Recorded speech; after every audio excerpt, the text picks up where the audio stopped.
Ja sam Miljana Ristić, imam 23 godina i dolazim iz Vranja. Atletikom se bavim godinu i 3 meseca.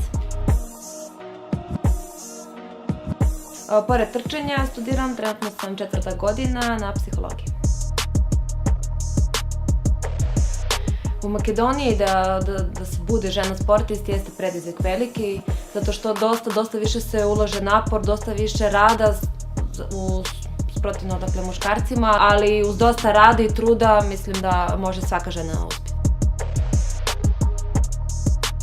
Pa 2 litra.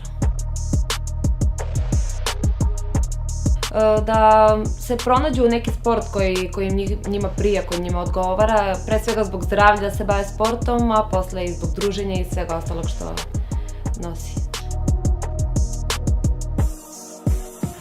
Iskreno, ne. Mislim, barem ja, zato što treniram i ujutru, treniram uveče i onda mi je skroz teško da izdvojim vreme da izađem, ali uvek se nađe, ali nije to to.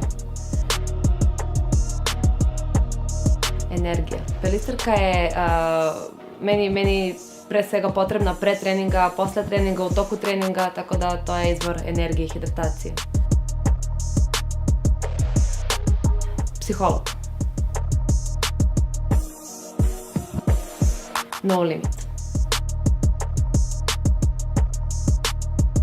Da se dođe do pažnje jeste teško, ali sa dobrim rezultatima svakako da se može doći do pažnje. Ne.